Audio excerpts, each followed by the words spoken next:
Welcome to another edition of the Inspired Stories podcast, where leaders share their experiences so we can learn from their successes and be inspired by how they've overcome adversity.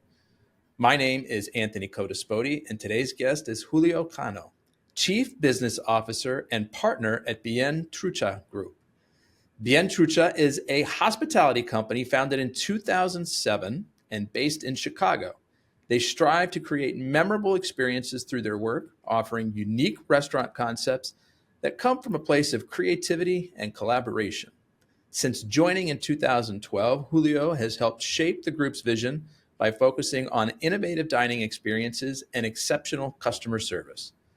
Before leading the company, Julio served as Assistant General Manager at Chivas USA, where he honed his leadership skills, and as Marketing and Communications Manager at FC Dallas, where he gained valuable sports and entertainment industry knowledge. He draws on his administrative, managerial, marketing, and business background to help the business expand from a single restaurant to a multi-unit, multi-concept restaurant group. Now, before we get into all that good stuff, today's episode is brought to you by my company, Add Back Benefits Agency, where we offer very specific and unique employee benefits that are both great for your team and fiscally optimized for your bottom line. One recent client was able to add over $900 per employee per year in extra cash flow by implementing one of our innovative programs. Results vary for each company, and some organizations may not be eligible. To find out if your company qualifies, contact us today at addbackbenefitsagency.com. Okay, back to our guest today. Mr. Julio Cano from the Bien Trucha Group. Thanks for making the time to share your story today. Oh, thank you. Thanks for the invite. Okay, so Julio, you started your career in what the rest of the world calls pro football, but what we call soccer here in the States. Tell us how that all came about. Well, I grew up in Mexico. I was born and raised in Mexico City. I came to the States I shouldn't say for the first time. Came on vacation several times before that, but moved when I was 17. But before that, I grew up playing soccer, football, what we call. So I played that since I was 3-4 years old. And, that became my passion. I guess like a lot of little kids, you dream about being a professional soccer player, and that was my goal, growing up, and I did, pretty decent, play through different ranks of professional soccer club in Mexico City, and then it gets to a point that it's very difficult. Only a handful can make it, to the pro level, and it was a time for me to take a decision. Should I keep pursuing this, or should I try, something else? Like most that are in that journey of trying to become a professional athlete. I don't know. It just became the opportunity at some point in my life where I had the opportunity to come, to the Chicago area. My mom had just remarried. And my stepdad, he's also from Mexico City. So he was living here at the time, and he had a restaurant, a Mexican restaurant in one of the Chicago suburbs. So at that time, my mom, she asked me, do you want to stay back in Mexico City? At that time, my dad was still alive. Or do you want to come with me? And, it's Hard decision to make. It was a very hard decision. I was 17. I was going through my last year of high school, and decided, I remember at that time, I was like, okay, is there really a chance that I'm going to make it to the professional ranks? I had suffered some injuries, but at the same time, I was just like, okay, let's be realistic. Let's give it a try. Let's go there. At that point, I remember I said, I'll go for 1 year, try to get my English better. And then I'll come back for college, come back to Mexico. Long story short, I ended up staying, not here. I've been quite around the world, or parts in the US and Europe, after that decision of coming here. But came here, did my last year of high school, and ended up staying. But soccer to me was as as a sport was still in my mind, but I knew I was not going to pursue the being on the field. You weren't going to be a professional player, but hey, you thought, can I be involved, kind of behind the scenes, manager, in the office, something like that? Right. So finished my year of high school. I want to say now that I look back, in my life, things happen for a reason. Uh, I came to the high school that had been a state champions like for a few times in a row. So when I started school here, my last year of high school, I asked, "Hey, like, do you guys have a soccer team?" They're like, "Oh yeah, we do, and we're like pretty good. We're been state champions for the last I want to say couple of years at least." Oh, Um, that's really good. Yeah. so, but I just wanted to play. At that time, being a professional soccer player was not in my mind. So I asked, how could I join the team? I didn't understand at that point how the high school athletes are, structured. They said like, oh yeah, you can join the JV team. I'm like, I don't even know what that is, but okay. I was a senior, and then I understood, that there's like the varsity team and the JV team. I guess Different they were levels. so Yeah. good that they're like, okay, yeah, go play with the JV. So play with the JV. I just wanted to play. Um, got invited to play like on senior night, like a few minutes with the varsity team, and a lot of the players at that time, my teammates on the varsity team, like they were all getting scholarships and stuff. I didn't understand exactly it, and that was not in my mind. I still thought that I was going back to Mexico, but long story short, I uh, decided to stay, apply for a few grants, uh, got some loans to go to, or grants to go to college, ended up staying here. But I didn't pursue playing soccer again. I did one, I remember. I did for a little. And I went to So some. was it during college that you got the opportunity to join one of these professional clubs? No, so before that, I remember after I graduated from high school, I guess the varsity coach felt kind of bad that he didn't give me the opportunity to play. He said like, you should go to these showcases because I think you can get a scholarship. Uh, and at that time I had decided like, okay, I'm going to stay here. I remember going to some showcases, and I got like offers from universities that at that point I didn't even know existed. Like, like some coaches, I remember one is like, oh, like you want to come to Valparaiso University? I'm like, I don't even know where that is, then. Uh, and Northwestern asked me, the coach is like, oh, I don't have scholarships, but if you send me your grades, and I can promise, or you probably can get a scholarship next year, and you should come try.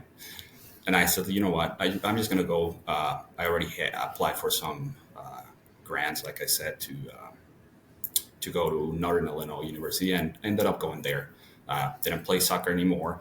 My mind was like, okay, how can I get back into a sport that I love? Uh, After the first year, the I remember having a meeting with my counselor at that time. I said like, okay, I want to be involved in sports. I think I want to be a coach. So Mhm. uh, I remember at that time the Bulls, obviously in Chicago. Phil Jackson being the coach. So like he Professional has, basketball team. Yeah. yeah, NBA he had at the a pinnacle. background in psychology. So Mhm. I'm like, okay, I want to follow the same steps. I'm going to go and do like sports psychologist, and I want to be a coach, and I'm going to get my, coaching degree and everything. Uh, so she was like, oh, this is great. Like you already have it, like, what do you want to do? Like, we don't get this usually, like people don't want to know after their first semester, they're still trying to decide.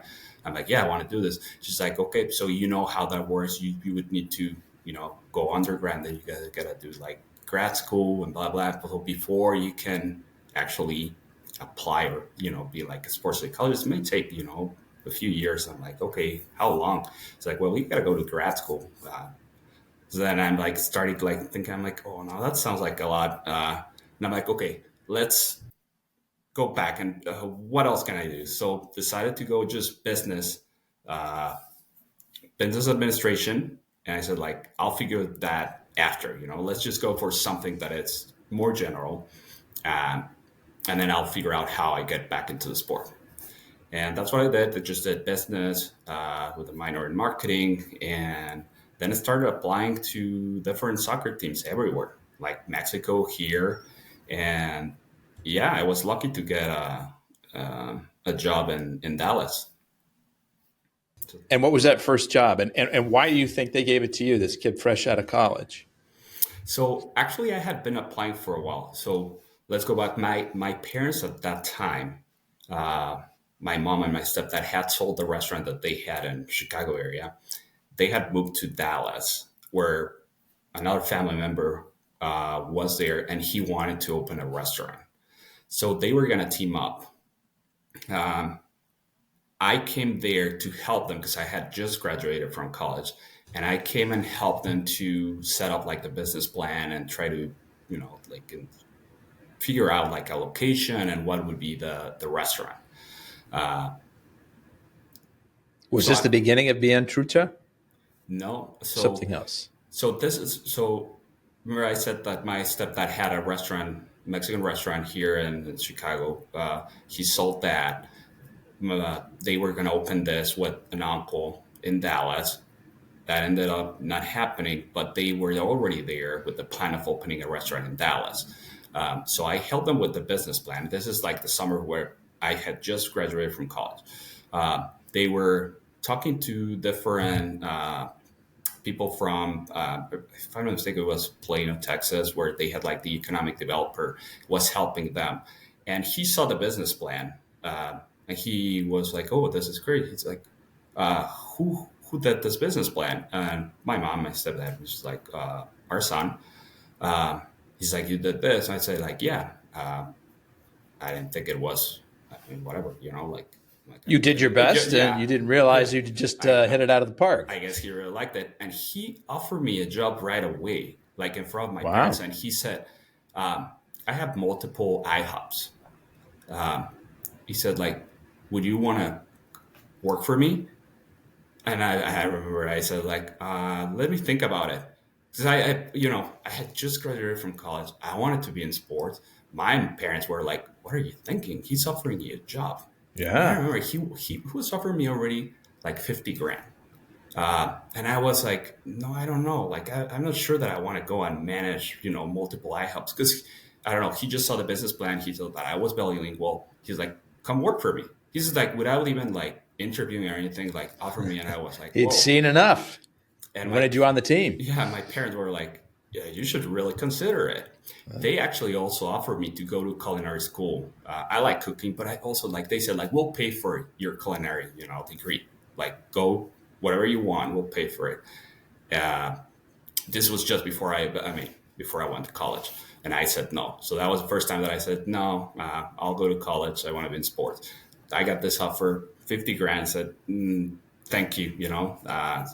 Wow. I'll pass, and ended up getting the job there in Dallas. It was less than half of what this guy offered me Okay. with some bonus and everything. I took it, when they said like, we have this position, it's a new position, we don't have anybody, bilingual, we need help here, blah, blah, blah. And I said like, okay, what do I sign? And that's how I started in the professional soccer. My career started there and doing a lot of things because at that time, Major League Soccer was not what it is right now.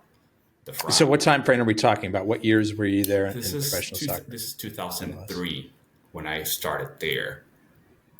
Yeah, so much earlier days. It wasn't it didn't have quite the following. It wasn't packing the stadiums. It didn't have the sponsorship now that it does. Yeah, it's a different landscape. Totally different. At that time, I remember the front office were probably between 30 and 40 people. I think right now it's, I don't know, I haven't checked, but I'm totally sure that it's over 120, All right. like a front office of a Major League Soccer team. But I was lucky that I, got exposed to a lot because there was being bilingual and doing, like I started doing like the communications department, but more for like the Spanish market and, working with the league and doing a lot of stuff. I started doing scouting, which was never done before with the amateur leagues. At that time, we got to sign like the first amateur player from the Hispanic teams, in Major League Soccer at that time too. So I got exposed to a lot. which that was great. So I started as communication, but in marketing, I ended up doing a lot more. And then I applied for a scholarship to go to Spain and get a degree in sports management with Real Madrid. So got the scholarship. So went there. I was there for a couple of years in Spain. Got another A degree. scholarship with Real Madrid. They have their own like university program. Yeah, so they're affiliated to a university and they offer like a sports management. It's more general in sports. Obviously, being Real Madrid, there's a lot. It's very heavy on soccer, that's what I wanted. Uh, One of the premier leagues in the entire world for anybody who's not kind of familiar. Yeah, right. go I ahead. mean, the most famous or most celebrated team in history, and so got there. Also applied at that time. They were starting with the Spanish Soccer Federation had just announced that they were doing this sporting director diploma, and I asked, remember the guy that was like the director of our program with Real Madrid was a former Real Madrid player. And I said, like, look, please help me get into this. They were just doing it for like former professional players and like coaches and stuff, or unless you had work in professional teams for like in the sports side. So he helped me, and I actually was able to get my diploma too. It was like a lot of like again like just retired players or players are former players who they were playing at the time. So got that, and then after I got an offer to go back to Major League Soccer, but now in LA with Chivas USA. And I'm going to guess that was an incredible resume booster. You've been part of the Real Madrid program there. Now people are looking at like, wow, this guy's elite. And so yeah, open the door at, you said, at LA Galaxy. And then what was your role there? How long did you stay? So it was with Chivas USA, which is like so we play in the same team, or back then we shared the stadium with the LA Galaxy, just like the Lakers and the Clippers, share the Okay. stadium at some point. So so I got hired there in 2006, just after graduated from my grad in Spain, and I started overseeing like their academy. So they had at that time they were one of the teams that were doing a lot more with like their youth development. So started overseeing that, and little by little, I got exposed to more, like a change to like doing a lot more of like scouting. And at the end, my job was assistant GM and director of scouting. So, the fun stuff that I always wanted to, when I thought about it, I'm like, yeah, I want to be, like scouting players and like negotiating contracts and all that stuff. So to me, that was like my dream job. So was lucky that I was able to do that for a few years. So I want to make sure we leave enough time to talk about Bien Trucha, but tell us about what you did there at FC Dallas, and then how the opportunity to come back home and be part of the restaurant group came about. Yeah, so there was Chivas USA. Dallas was before grad school. Chivas USA was after grad school. I was there until 2012, and so I got exposed to a lot. Again, I was doing a lot of negotiating of the players, the scouting, and all that.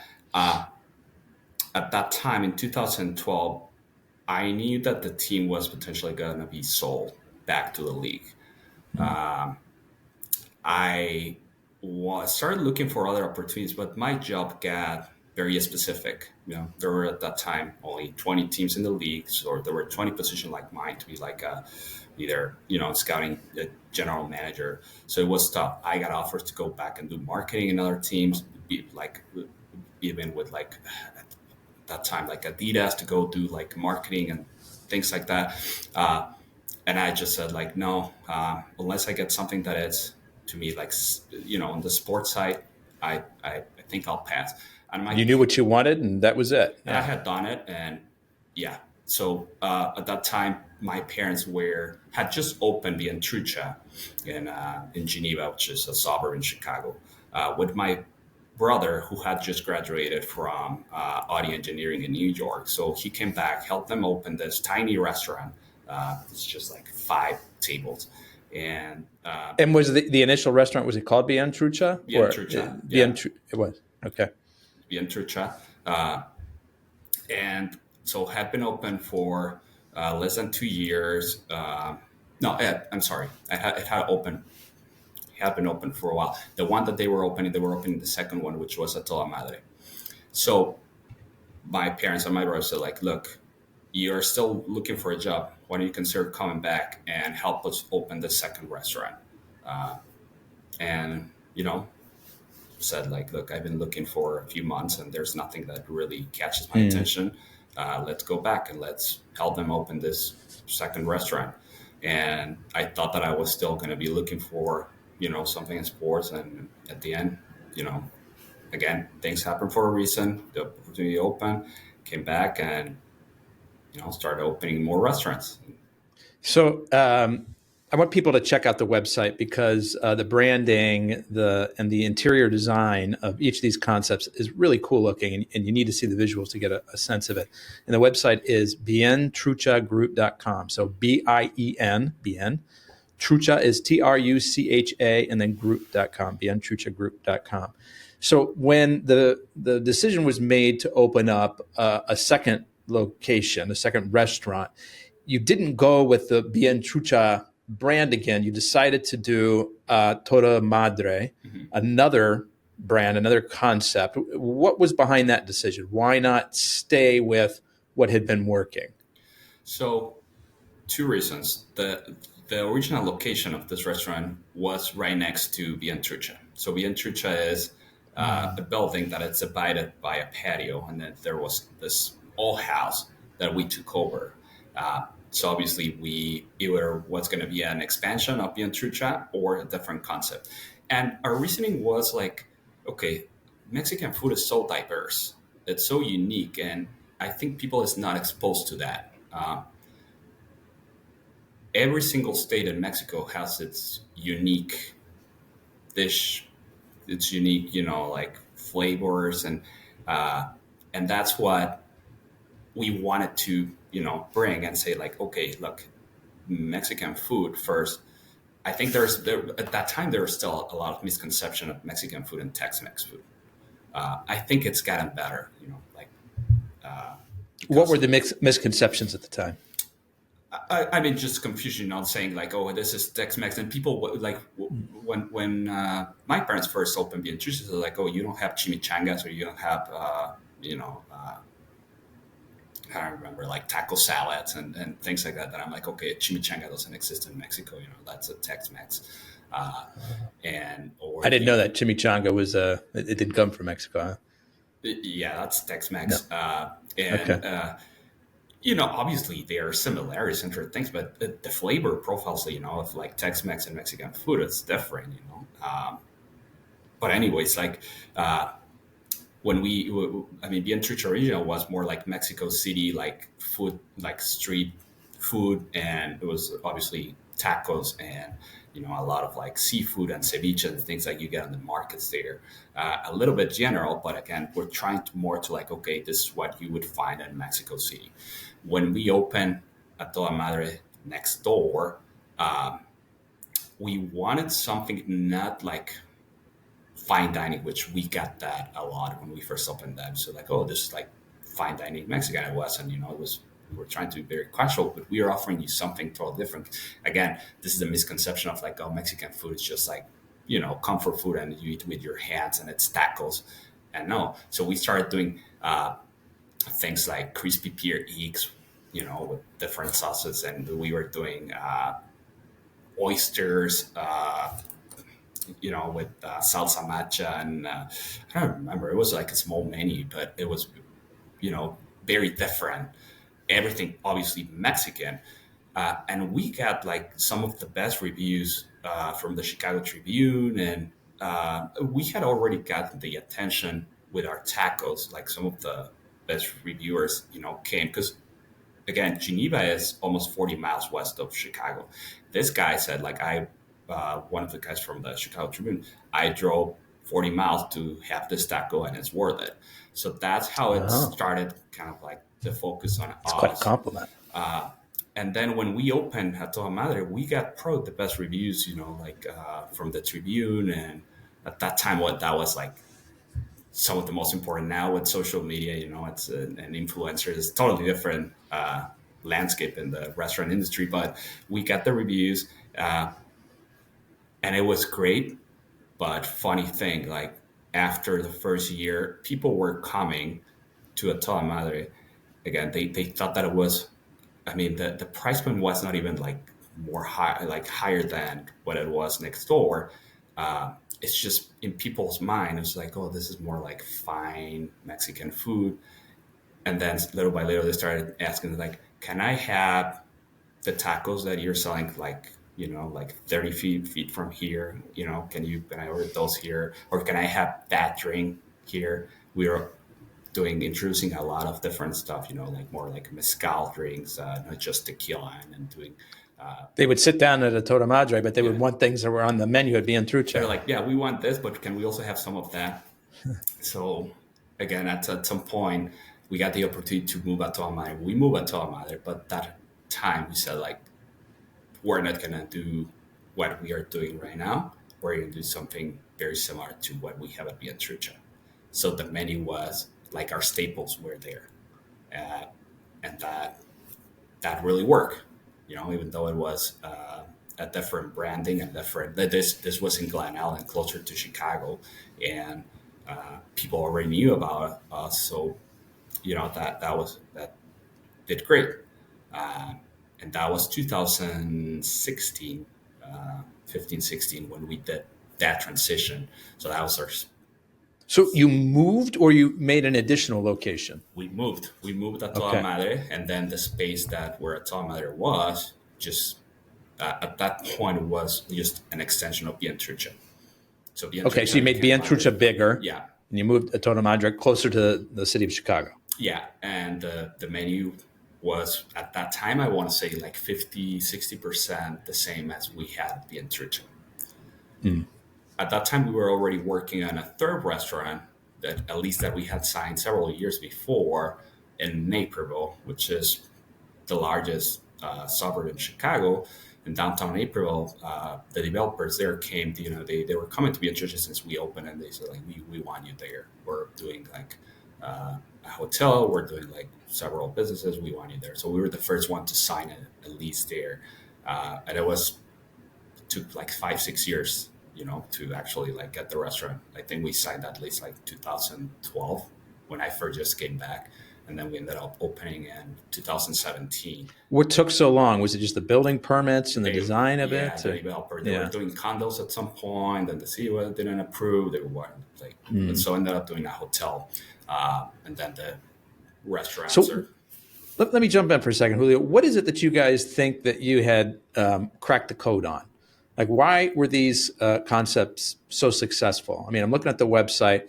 The interior of the spaces look really cool, the kind of place that you'd want to go hang out. I'm hearing you talk about, you won these, you got rave reviews, from newspaper, and that was helping. People love the food. Like, is this, did you just, is there, do you have a chef on staff that's really great? Is there somebody on the team that's like a fabulous interior designer? Like, how are you guys kind of putting the puzzle pieces together? I think it's been a combination, it's been a team effort. When we first started, it was my parents and my brother, like, coming up with the recipes. Like, it was like they were doing it.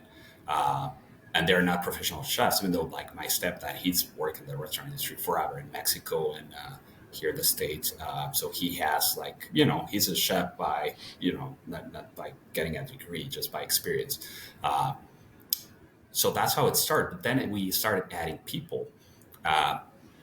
And the core team, at that time, when we first opened at Toda Madre, my brother was able to bring a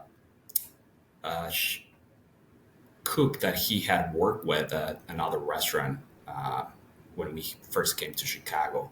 And little by little, he started adding, people that he had worked with when he was going to college, even like in New York, and so we got this team from the culinary side.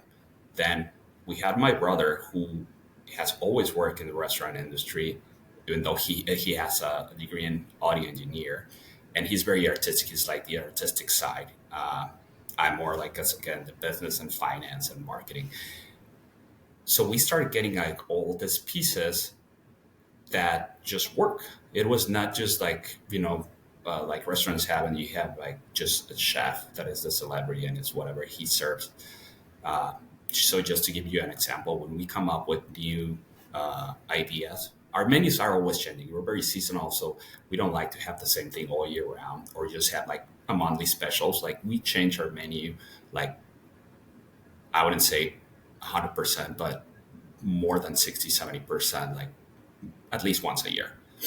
The staples are there. You cannot get them out because people will come, and complain about it. But we try to go with the season. We try to expose our clientele to different flavors.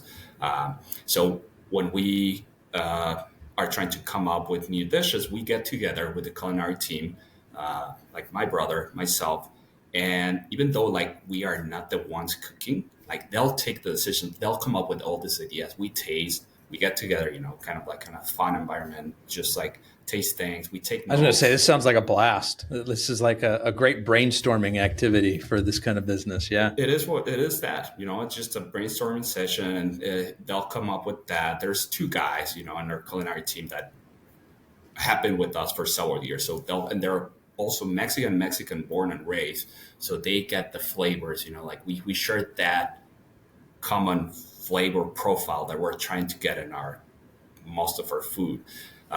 And they'll come up with a bunch of things, and we try them, and we take notes. And I think the good thing about this is that everybody, is humble. Like there's no personality here. Like, oh, this is my food, or this is why it is. Like we take notes, and then that's how we polish every dish. And the same goes for like the beverage side. We get together, we drink. It's even more fun.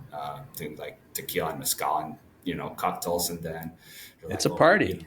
You're like, you want to experience the same way that your customers are experiencing it, so you got to throw in a little lubrication there. So that's how we come with our dishes, and so it's been a team effort. That's how we work. We come, we debate, we brainstorm, we take notes, and then we come up with what we think, it's the best dish or the best beverage. And sometimes it's great. Sometimes we fail, sometimes you don't nail it, and people don't like it, and go back, and you get quick feedback from your customers. Yeah. It's an industry that you get feedback on a daily basis. Yeah. So you guys have a total of 6 different concepts now. And they're each cool, and their menu's a little bit different, their interior's a little bit different. I have to imagine that opening up so many different concepts, you've got 6, it's probably a lot of fun from the creative side, but on the business side, it's got to be more efficient if you were sort of, replicating the same thing over and over again. Am I right? You're totally right. And I think I said this, 2007, 2014, when we first opened the second one. The restaurant industry has changed a lot, and you got to be more efficient, and it's become more difficult. The margins have shortened. Obviously, we had COVID, and we have different factors that had made it a little more difficult. In general, not just the restaurant. Yeah, there's labor shortages. You've got, a lot of the business now is third-party delivery, like, Uber Eats and DoorDash, and right. It eats into your margins. So your margins are like, less and less. So that's been the challenge of like, okay, how do you provide something that you feel proud about it, and that you're like, okay, this is what I want to put in front of guests, but also trying to get your marks, at the end you're a business, right? Like you cannot just like, keep spiking the prices in. So like, oh, my tacos were, $3. Now I'm going to sell them for $6. That's the easy answer. Like, no, people are like, oh, I don't want to pay for that. So it's been a real challenge the last few years. I mean, this is not a secret. Anybody that you speak, in the restaurant industry will tell you that the ones that have survived, because we just see so many restaurants like closing, since. It's just a shame. Yeah, it's a real shame. So it's always been like, okay, like how do we, uh, bounce from here and pivot to a different. During COVID, we had to change we were already doing to goes, but we had to change our operations. Like one of the restaurants, we just totally changed it to over the counter, uh, just because the rules at that time at that city, that's the thing, the rules were different in every city, and the regulation at that time like wouldn't allow us to have full service, so we changed. Mm-hmm. So you had to pivot. But I think after that, now it's just like after COVID, now it's okay. You're not going through COVID and all this laws or trying to. But I think we kept that in our DNA of like, let's keep pivoting, let's keep trying to understand what the market is, and think ahead of what's coming, uh, so that we're prepared. Because it's so fast. This industry in general, it's changes are so fast. Understanding new generations, what they. So, what are some of the changes that you guys have come up with along the way? So our latest restaurant, which is Sweet Chilango, that's the one that we opened last August. That's kind of like a hybrid fast casual restaurant. So this is the first one that we don't have servers. Uh, Let me just go back a little. We have little donkeys. This came uh, just before COVID, and during COVID, we just like started implementing this in all of our Mexican restaurants. San Cielo is Latin, so that's why I don't take it as Mexican. The other ones are Mexican. Uh, we started doing burritos. So this is like a ghost kitchen. Uh, so it's another concept. That's the only one that concept doesn't have a storefront. It's just pickup and delivery out of three of our restaurants, which are Tom Madre, Cubo, and Bien Trucha. Then we said like, okay, our next concept, we gotta rethink our service. We want to provide a quality product. How do we do that while maintaining certain margins, to be profitable?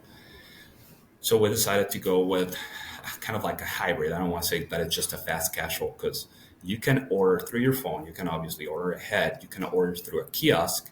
You can ask a team member to help you put your order. It's a little challenging for you to do it like that. Or you can sit at the bar and a bartender will take your order. So we try to keep our clients all these different ways of like experiencing our food and the way that you order, compared to like, okay, now we have a whole, like all the other restaurants, we have a host staff and we have servers, and that obviously increases, your labor. And again, we were trying to go, it's a different price point, because we understand that, the past few years, not everyone has the same disposable income.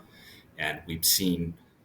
You're trying to make this more accessible to folks, and you can do that in part by reducing the labor costs. Right. Yep. The weekends, I think for most restaurants, the weekends are the weekends, and people will still try to come, on the weekends. But then the weekdays is where you really need to, like try to make some profit, or at least come up even, so that when you go to the busy days, Friday, Saturday, you're not already in a hole. So it's been challenging, but and it's just been a few months of this new concept. But I think we're still doing tweaks, of how we operate. But we're trying to operate with less staff, both front and back of the house, while still providing a quality product that people already expect from our group. We're not gonna compromise our quality ever. We're not gonna, go with like a less or less quality meat or something for Yeah, I mean, you guys have built your reputation on, these really impressive reviews. People come in, they love your food, they drive 40 miles, to get a taco, and it's well worth it. And so, yeah, you got to stay on brand, even, when you're trying to make a new concept more accessible to a larger group of people. Yeah, and that's what people expect. So another thing that people know when we first opened, what we were known for, like having this atmosphere that people said, like, oh, we only find this in downtown Chicago. So, in the suburbs, it's not expected. So, and the reason is because we try to not only focus on our food and drinks. You know, it's a whole thing for us, and it's trying to get all your senses when you come into a restaurant. So obviously, food and drinks are number one, but we want you to see like the aesthetics that are different, and then different again. It's I want to say like we are not the typical Mexican restaurant, even though like yeah we're Mexican, and I want to stay away from saying authentic because even being Mexican born and raised, I don't feel like I can say that our food is authentic. That's up to the guest to say what they think is authentic. That's very subjective. And I've heard like even like some of the top chefs in Mexico uh, trying to stay away from saying what's authentic at the end. Like Mexican food. Is it pre-Hispanic? What the Aztecs were eating? And a lot of insects and like corn and things like that. Is that what really is authentic? After that, we get a lot of influence from Europe and from Spain, and our food is like that's why it's so unique and so great about Mexican food, and it's only one of two cuisines that is recognized, by as a World Heritage along with the French, because it's all this combination of pre-Hispanic and European flavors, and it's so unique and so different that there's only very little that people know about it.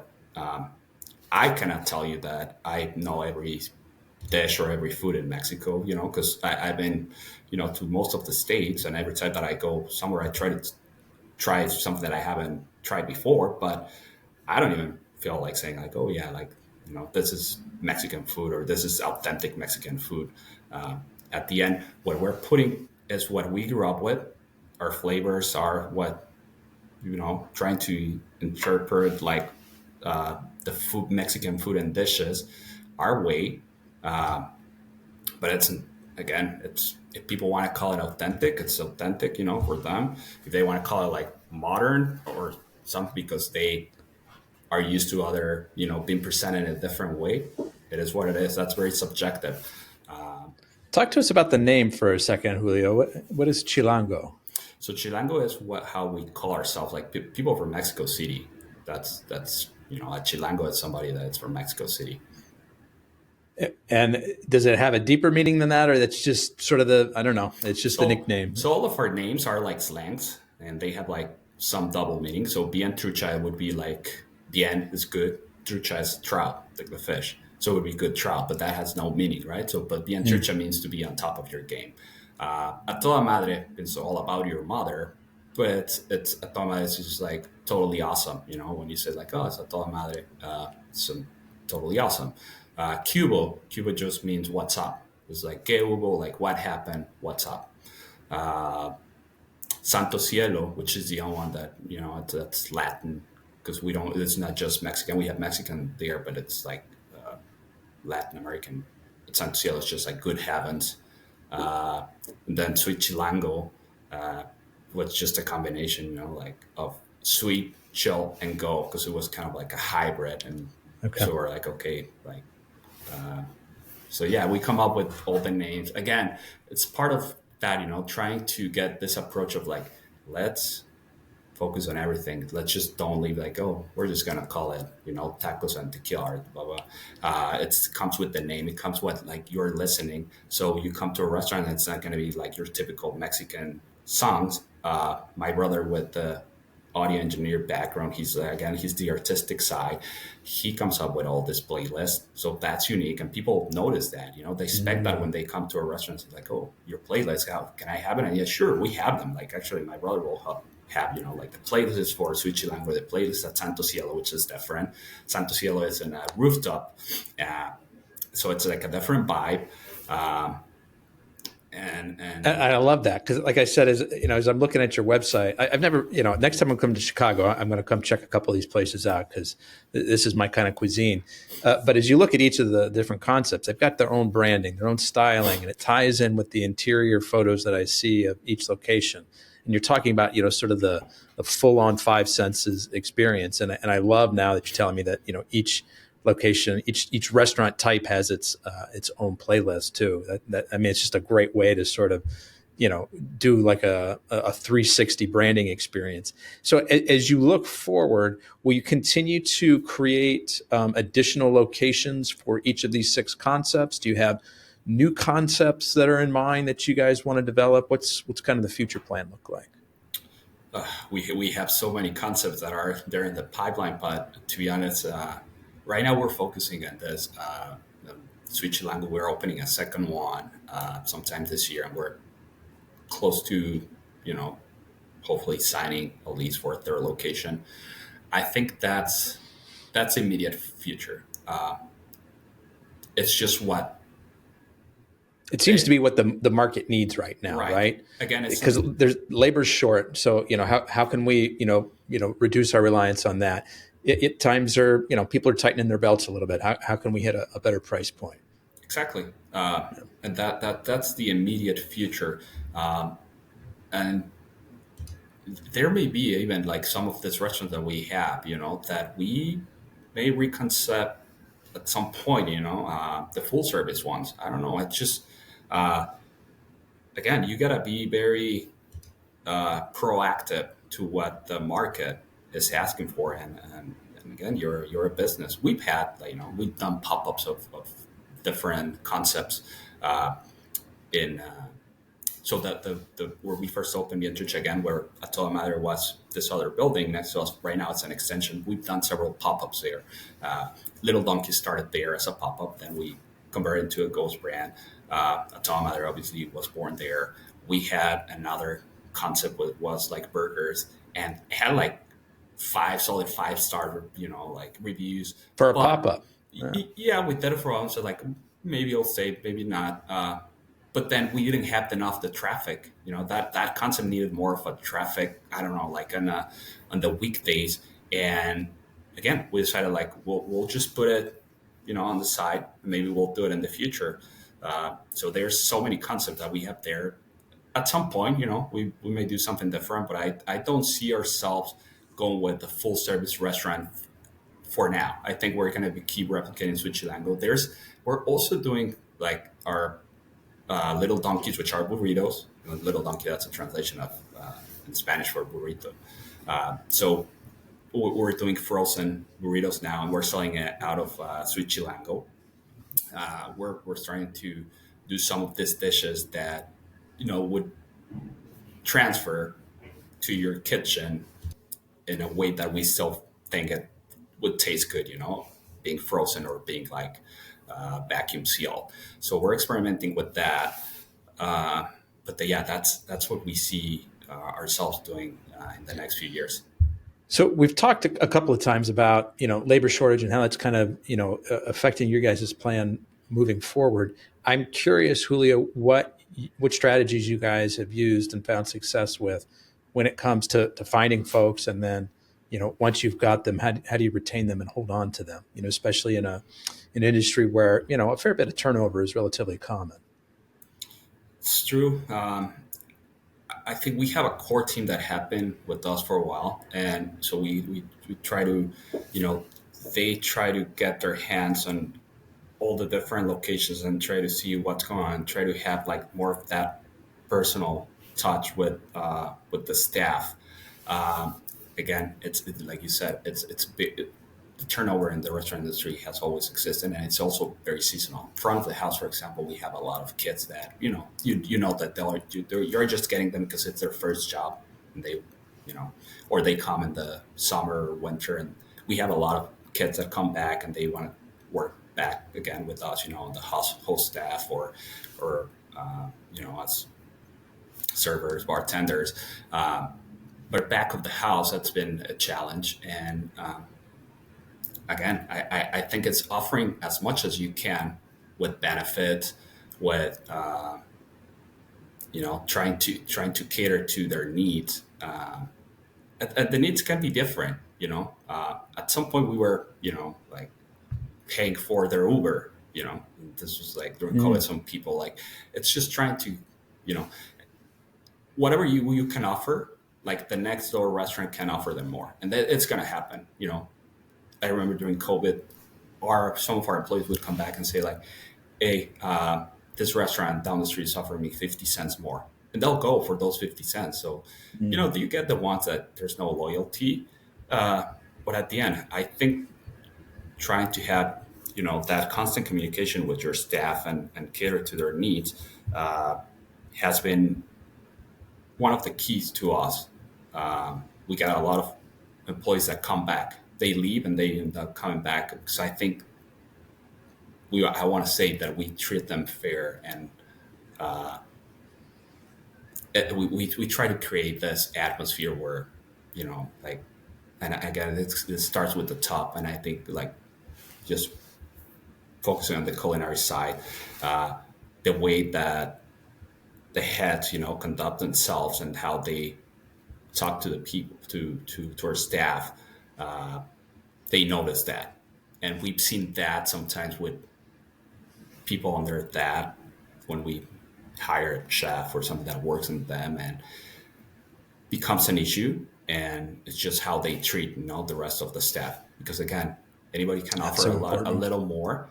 You're fighting not other restaurants, you're fighting with your Amazons and Walmarts and all this other big corporations that they can offer more benefits. So it's like, how is your staff feeling when they work in your group? And we're happy to see that a lot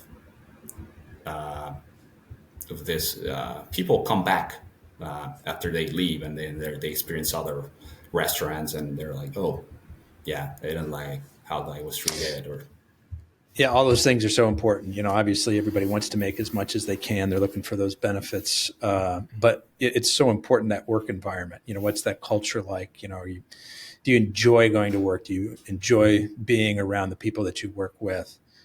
Julio, as you think back over your life, what's a serious challenge that you've overcome, whether it's something in business or in your personal life, maybe the two intertwined?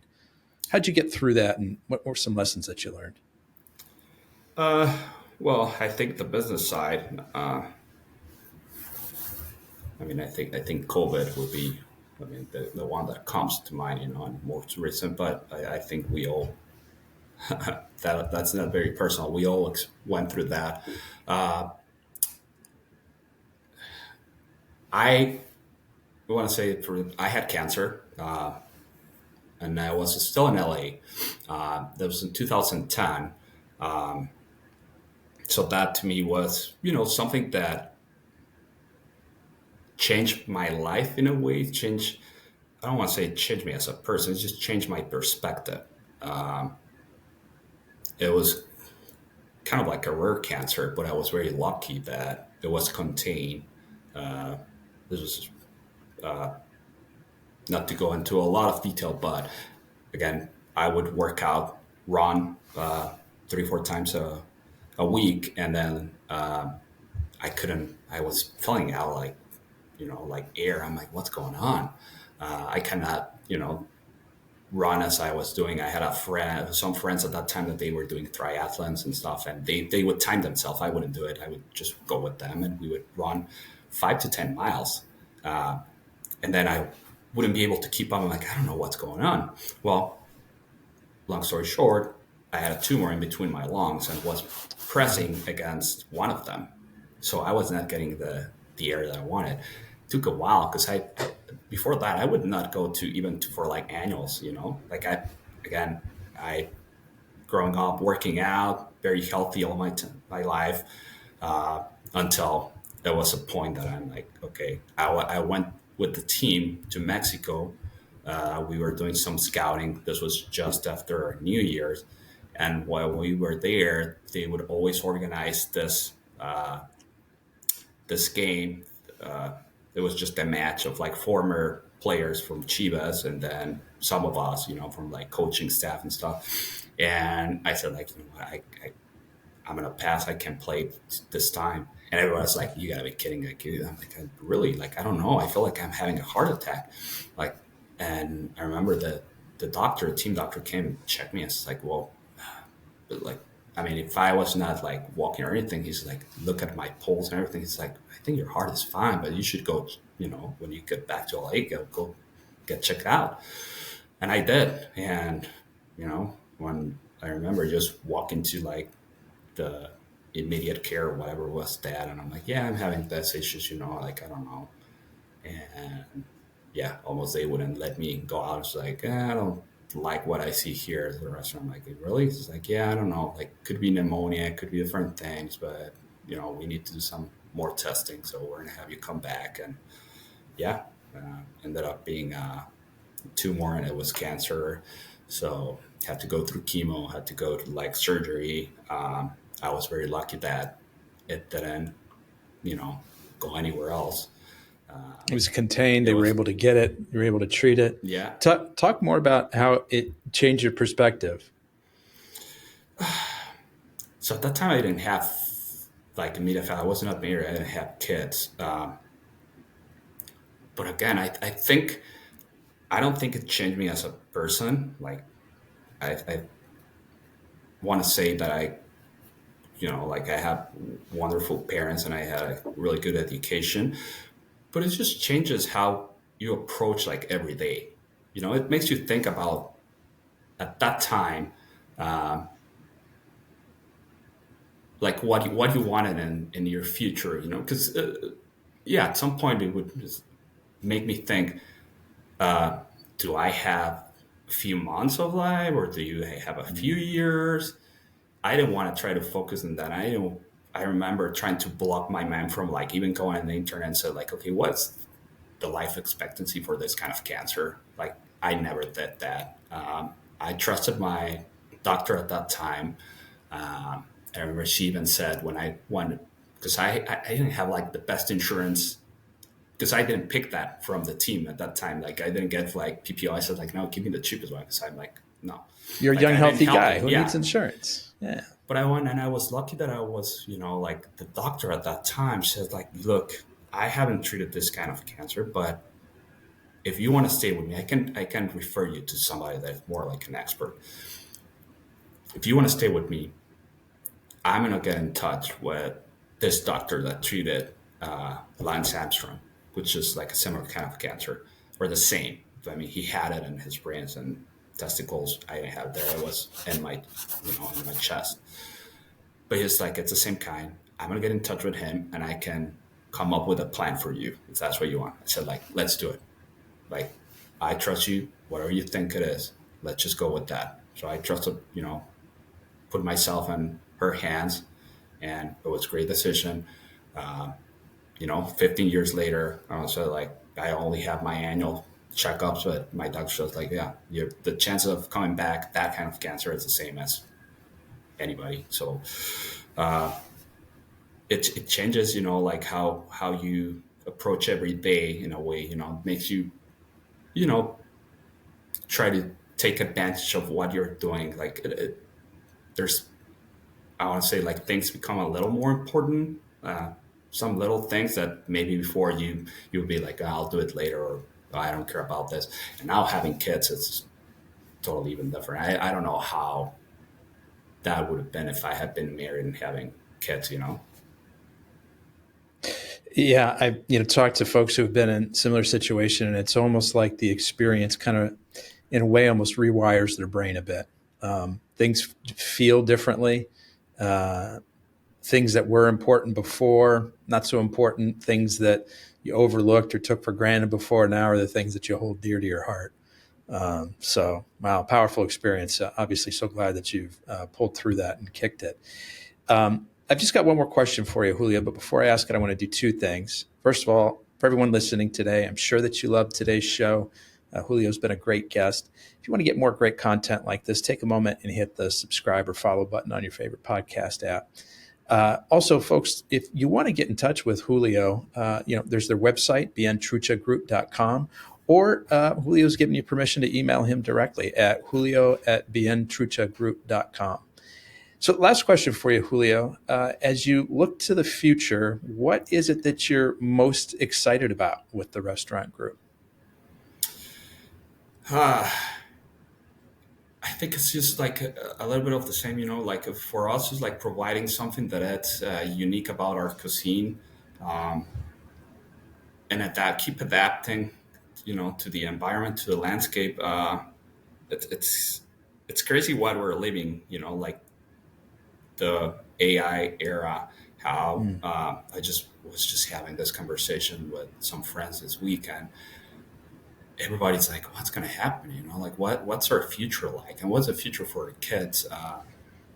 But going to the business side, also like like I was trying to get into an AI course, and then I remember I was listening to this podcast, and I don't remember who it was, but he was saying like, "Oh yeah, I wanted to do this a course, but whatever I learned right now, it's going to be obsolete next week with AI. It's going so fast." So uh, it's exciting. It's a little bit of like uncertainty of what's you know uh, what's ahead for us. But for us, just keep doing a little bit of the same, understanding the challenges, understanding what the opportunities are with all of these new technologies. Uh, but at the end, uh, I hope that there's never a day where people is or people are just not gonna.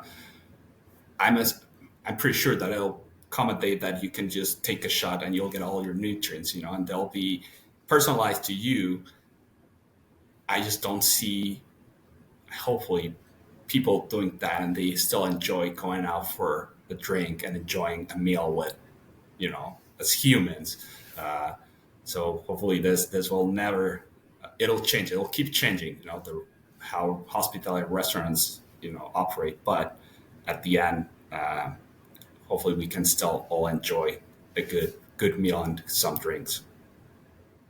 Well, unless that shot tastes as good as the food that you guys serve, then I don't think you've got a whole lot to worry about there.